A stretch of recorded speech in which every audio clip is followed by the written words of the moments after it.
전해드린 대로 마흔역 후보자 임명 보류에 대한 헌법재판소의 결정을 앞두고 정치권 공방이 뜨거운데요. 패널 네 분과 함께 자세한 이야기 나눠보겠습니다. 윤기찬 국민의힘 법률위 부위원장, 성치훈 더불어민주당 정책위 부의장, 조기현 변호사, 강전애 변호사 나오셨습니다.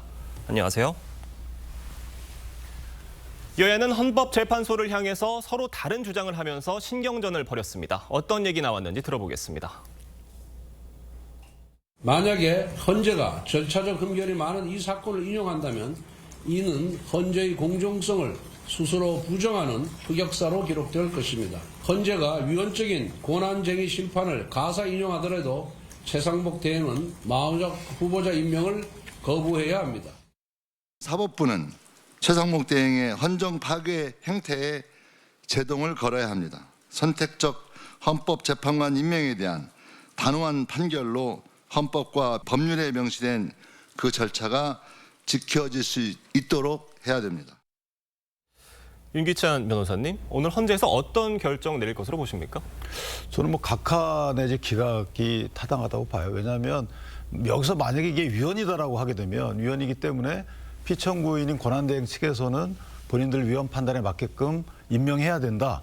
이렇게 나오게 되면 대통령의 공무원 임명권은 형해화되는 거죠. 예를 들면 우리 헌법 규정의 그 규정 취지를 보면 중앙선거관리위원회는 국회에서 3명을 선출하게 되면 바로 중앙선거관리위원이라는 신분이 형성이 돼요.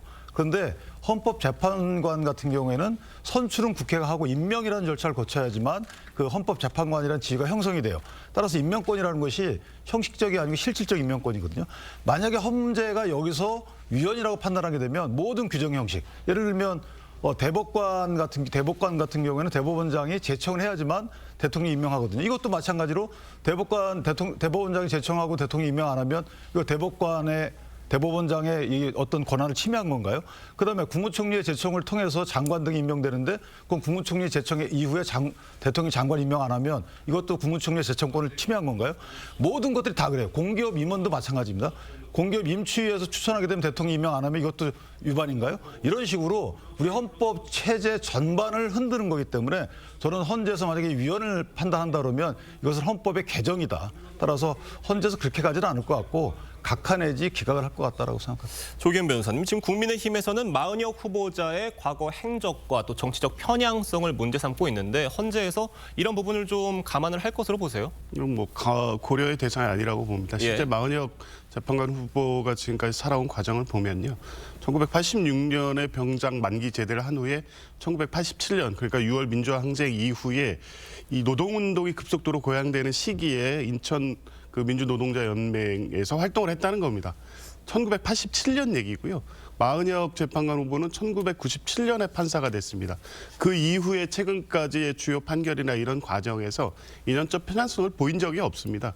그러니까 이런 부분에서 구체적인 근거가 없으니까 1987년, 그러니까 판사 되기도 10년 전에 있었던 일을 가지고 편향성을 지적하는 것은 타당하지 않고 그 부분까지 고려 대상인 것은 아닌 것이고요. 적어도 국회 인사청문회 과정을 거쳐서 여러 가지 자질이라든가 이념 성향이라든가 여러 가지 과정을 다 거쳤기 때문에 지금에 와서 문제 삼는 것은 마흔역 후보자의 임명을 막기 위한 어떤 정치적 주장일 뿐이지 헌법재판관으로서의 자질에는 아무런 문제가 없다고 봅니다. 강전애 변호사님, 지금 국민의힘에서는 만약 헌재가 마흔역 후보자 임명 결정을 내리더라도 최상목 권한대행이 거부해야 된다 이렇게 주장을 하고 있는데 지금 헌재 결정 이후에 최 대행이 어떤 선택을 내릴 것이냐 이 부분에도 이목이 쏠리고 있어요. 그렇죠. 일단은 오늘 결정문이 구체적으로 나온 이후에 최상목 권한대행 결정할 것으로 보이는데요.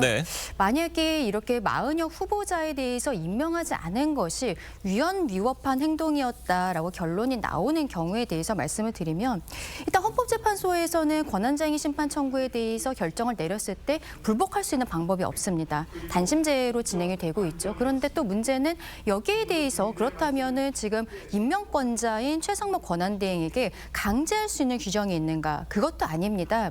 그래서 또 일각에서는 지금 최상목 권한대행에게 그러한 경우에도 임명을 해서는 안 된다라고 이야기를 나오는 것인데 하지만 이제 헌법재판소 실질적으로 위헌 위법한 행동이다라는 결정이 내렸을 때는 최상목 권한대행은 결국 대통령직을 수행하고 있는 것 아니겠습니까? 예. 그렇다면 헌법 수호의 의지를 우리 국민들께 보여줘야 되는 부분들이 있는 점, 그 부분이 아마 고민이 깊을 것으로 보입니다.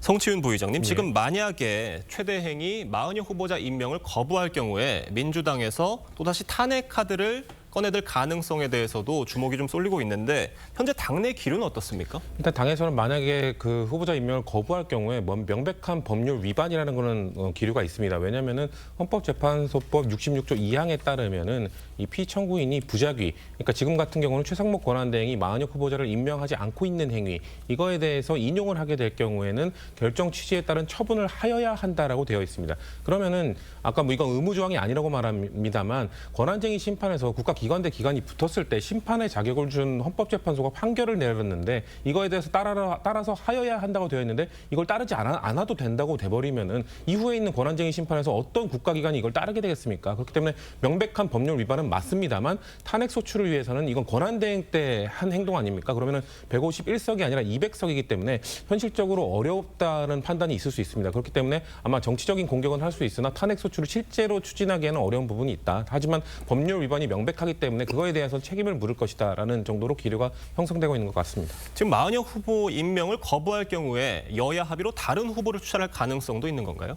저는 없다고 봅니다. 왜냐하면 지금 민주당이 주장하고 있는 것은 추경호 원내대표 때 여야 합의를 한 겁니다. 그렇기 때문에 지금 계속해서 국민의힘이 이거를 거부하고 부정하는 것은 추경호 원내대표 체제를 거부하는 것과 다름없는 것이거든요. 그렇기 때문에 이미 합의한 것을 또다시 합의하라? 이것은 번복할 수 있는 이 절차 역시 없다는 것을 저희는 말씀드리겠습니다. 네, 지금 이런 상황에서 윤석열 대통령 측은요, 문영배 권한대행과 이미선, 정계선 재판관에 대해서 편향성을 지적하면서 이 탄핵 심판에서 빠져야 된다, 이렇게 주장을 하면서 회피 촉구 의견서를 냈는데 받아들일 가능성 얼마나 있다고 보십니까? 저는 이제 세 분에 대해서 회피 촉구 의견서가 들어갔는데 세 분 다 회피해야 된다는 것은 또 정족수 문제 등이 불거질 수 있기 때문에 헌재 입장에서는 뭔가 이런 국민적 이런 의혹이 있다. 왜냐하면 이런 외피를 갖추지 못하게 되면 예. 사실은 헌재 결정에 대해서 또 여러 가지 해석이 나올 수 있거든요. 그렇기 때문에 헌재 입장에서는 한 분이라도 어느 정도의 국민적 시각을 반영하는 모습을 보일 필요가 있다. 그리고 저희가 이제 헌재 대통령 측에서 요구한 것이 헌재 입장에서 보면 그렇게 얼토당토하는 사안은 아니거든요. 예를 들면 피청구인 측에 대해서 예단이 드러난 행동을 한 인척 관계에 있는 분들도 있고요. 친인척 관계에 있는 분도 있고, 그다음에 청구인 측과 어쨌든 관련이 있는 분들도 있어요. 뭐 연수원 시절에 서클 활동을 같이 했다는 등, 그다음에 여러 가지 뭐 SN 활동을 통해서 친분이 유지되고 있다는 등, 이런 외피를 만약에 제거하지 않는다면 이거는 저 헌재 결정에 대해서 여러 가지 또 의구심이 나올 수 있기 때문에 이 부분은 헌재가 어떤 형태로든 답을 해야 할 것으로 저는 생각합니다. 지금 문영배 권한대행과 헌법재판관들의 논란이 계속되고 있는 상황인데 지금 윤석열 대통령 측에서는요, 문영배 권한대행의 과거 SNS 팔로우 목록을 헌재에 제출했어요. 이 부분 어떻게 보셨습니까? 네, SNS 팔로우 목록이 어떻게 이번 탄핵 재판에 영향을 미치는지에 대한 설명이 있어야죠. 그러니까 편향성에 대한 것은 구체적 근거가 있어야 됩니다. 과거 헌법재판소 재판관으로서의 판결 과정에서 지금 주장하고 있는 어떤 이념적 편향이 있었느냐, 아니면 특정 정파에 유리한 판결을 일관되게 해왔느냐, 이런 정도의 비판이라면 검토할 수 있다고 봅니다. 그런데 지금 주장하는 거는 단순하게 SNS의 팔로워 명단이라든가 이재명 대표와 2011년 상간에 몇 차례 주고받은 안부 메시지, 이런 정도를 가지고 지금 탄핵 심판에 영향을 미친다고 하면 상식적 수준에서 그걸 누가 받아들일 수 있겠습니까? 오히려 판결에 있어서는 최근에 이상민 전 행안부 장관에 대한 탄핵 심판, 이정섭 검사에 대한 탄핵 심판에서 모두 기각 의견을 제시했습니다. 그러니까 전체적인 판결에 있어 헌법과 법률에 따라 헌법재판관으로서 판결을 하고 있다고 봐야 되지, 이런 정도의 주장을 가지고 문영배 대행이 편향적인 어떤 판결을 하고 있다, 이런 주장은 받아들이기 어려운 거죠. 그러니까 어떤 식으로든 간에 흠집을 내겠다는 정치적 주장 외에 헌법재판소 재판관의 공정한 판결을 기대하기 어렵다는 주장까지는 설득력이 없다고 봅니다.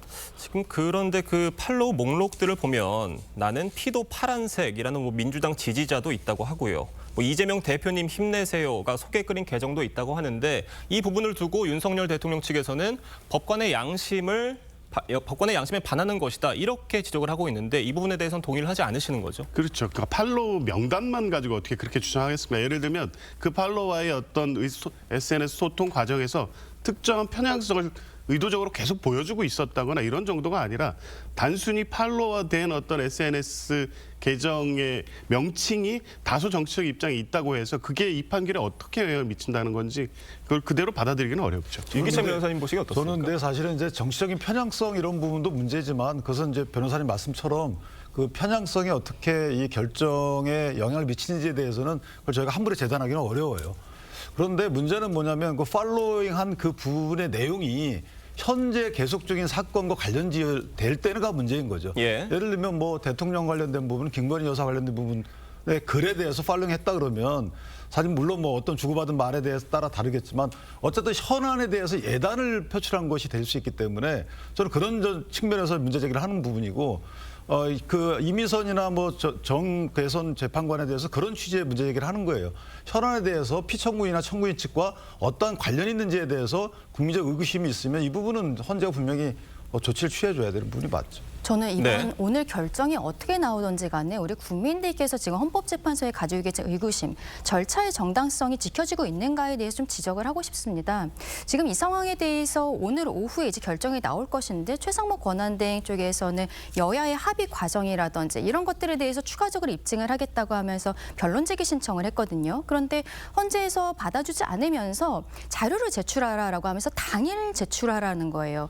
이런 형태로 진행이 됐다는 점, 그리고 갑작스럽게 마은혁 후보자에 대한 임명을 하지 않은 부작위가 이 결정을 내겠다고 했는데 헌법재판소에는 여러 가지 사건이 계류가 되어 있습니다. 대통령의 체포영장이 처음에 나왔을 때도 대통령도 역시 여기에 대해서 권한쟁의 심판 청구뿐만 아니라 집행정지 가처분 신청도 했었거든요.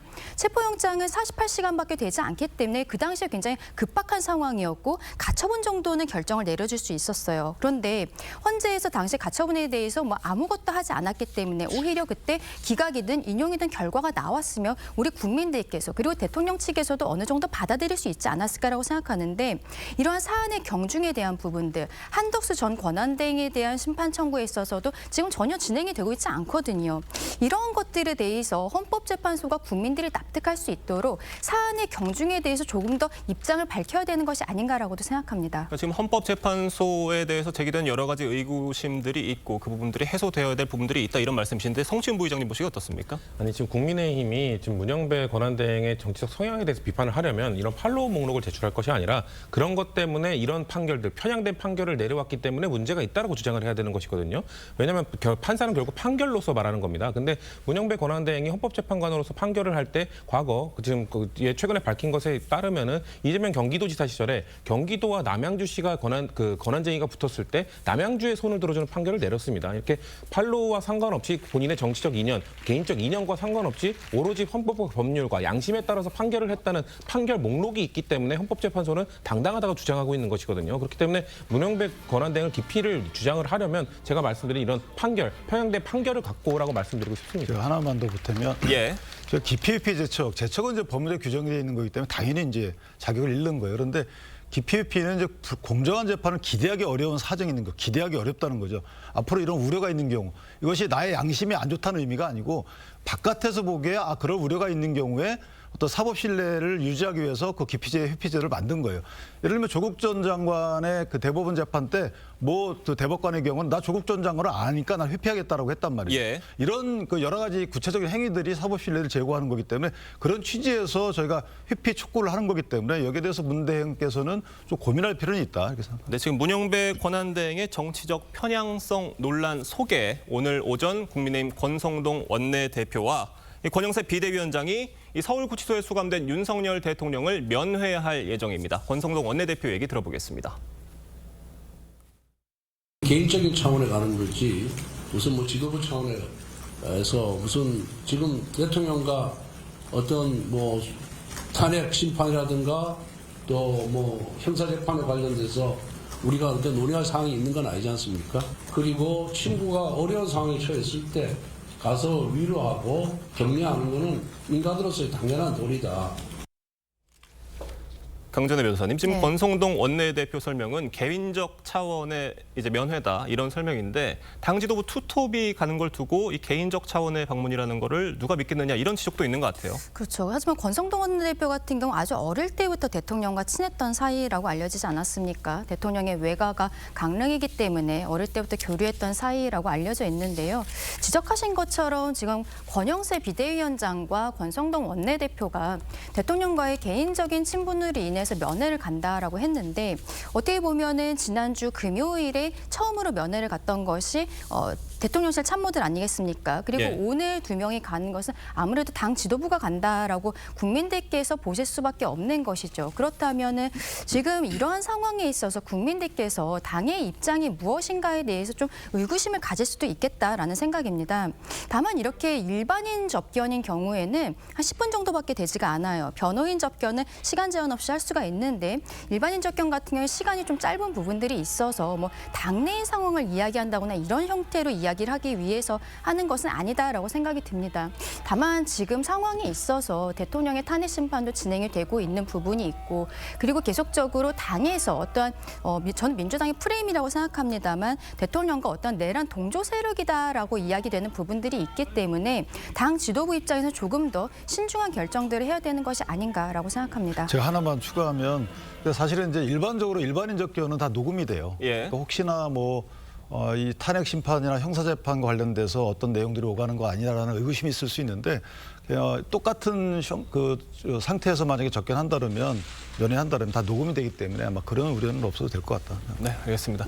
저희가 다음 소식도 짚어보겠습니다. 민주당 이재명 대표가 오늘 반도체 특별법에 대한 토론회를 직접 주재한다고 합니다. 저희 TV조선 취재에 따르면요. 민주당이 근로기준법 개정안을 통해서 AI와 반도체 사업장에 한해서 이 주 52시간제에 대해 예외를 두기로 가닥을 잡은 것으로 파악이 됐는데 성치훈 부의장님, 이 배경이 뭔가요? 아무래도 그 문재인 정부 때 민주당이 계속해서 추진해왔던 거는 이런 노동권의 강화 그리고 노동시간의 단축 이런 것들을 추진해오지 않았습니까? 근데 이런 것들을 몇 년 동안 이제 실제적으로 적용을 해보니 현장에서의 이런 좀 우려 섞인 목소리나 아니면 부작용들 이런 것들이 많이 나왔습니다. 특히나 AI나 반도체 산업 같은 경우에는 지금 트럼프 정부 2기를 맞이해서 대한민국 미래 산업의 먹거리를 좀 찾기 위해서 그리고 확보하기 위해서는 매우 신중하게 접근을 해야 되는 부분인데 그렇기 때문에 민주당 입장에서는 기존에 우리가 추구해왔던 이런 노동시간 단축보다는 현장의 목소리를 듣는 이런 것들을 좀 받아들여서 실용주의적 관점에서 좀 유연하게 대처할 필요가 있다. 하지만 이걸 또 바로 이렇게 바로 우리가 우클릭한다라는 이런 비판 속에서 바로 우리가 입장을 선회하기보다는 일단 토론회를 한번 거쳐보면서 다양한 의견을 수렴한 뒤에 그러면 법안으로서 민주당의 의견이 뭔지를 확실하게 결정해보자 이런 취지인 겁니다. 조기현 변호사님께 질문 하나 이어서 드려보면 결국 민주당에서는 지금 반도체 특별법 일부 수정이 아니라 근로기준법 개정안 마련을 해법으로 보고 있는 상황 같은데 이렇게 된다면은 주 52시간 적용 제외를 할 경우에 노동계의 강력한 반발이 예상이 되는데 민주당에서 끝까지 밀어붙일 수 있다고 보세요? 충분히 과정에서 그런 부분까지 고려하고 고민해야 될 부분이긴 합니다. 그래서 오늘 토론회에서도 각각 찬반 입장 4인의 국회의원들이 각자 입장, 그러니까 민주당 내 존재하는 이견을 갖고 드러내놓고 토론을 통해서 입장을 좀 좁혀가는 겁니다. 만약에 52시간 이 근로 유연 관련해서는 현재 근로기준법 안에서도 해결할 수 있는 방법이 있다는 측이 있고 실제 현장에서는 그 적용만으로는 반도체 특별법이 담고 있는 내용들을 현실화시키기 어려운 현장의 목소리가 분명히 있는 겁니다. 이 둘을 어떻게 조정할까를 가지고 이제 당내 토론을 해가는 것이고 그 과정에서 필요하면 노동계에 대해서 적극적인 설득도 해야 될 것으로 봅니다. 이재명 대표의 우클릭 행보에 대한 여러 가지 우려드린 건데 윤기찬 변호사님 보시기 어떻습니까? 저는 우클릭 기조가 변했다 전혀 상관없습니다. 만약에 본인의 특정한 근데 계기가 있어야죠. 예를 들면 경제적 상황이 많이 변했다든가 이렇게 상황 변화가 있고 나서 그다음에 정책 기조 변화가 따라와야 되는 것인데 상황 변화가 없음에도 불구하고 본인에 대한 지지율이나 정치적인 본인의 개인적인 정치 환경이 변했다고 해서 정책 기조가 변하는 것은 다소 조금 이례적이죠. 따라서 저 부분은 앞으로 저희가 이재명 대표의 정책 기조에 대해서 일관성이 있다라고 아직 믿지 못하는 부분이 그래서 그렇거든요.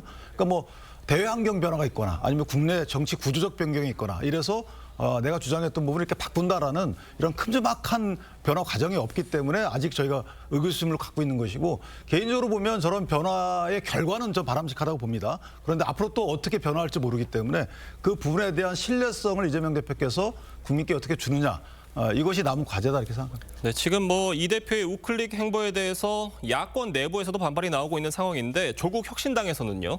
지금 뭐 우클릭에 대해서 여러 우려들이 있는 걸로 알고 있다. 이런 식으로 입장을 내기도 했고요. 강준혜 변호사님, 지금 여권에서는 요란한 변신술이다. 또 악어의 눈물이다. 이런 비판까지 나왔는데 어떻게 들으셨습니까? 그렇죠. 이재명 대표가 진정성이 있다라고 우리 국민들께서 받아들이실까 굉장히 의문입니다. 오히려 지난 금투세 폐지 과정에 있어서는 어떻게 보면은 민주당의 정책위 의장은 반발했었거든요. 그런데 지금 이런 형태로 이재명 대표가 우클릭 행보를 아예 공고히 하고 있다는 것은 민주당 내에서 이재명 일극 체제가 이제 완성된 것이 아닌가라는 생각이 드는 부분들이 있습니다.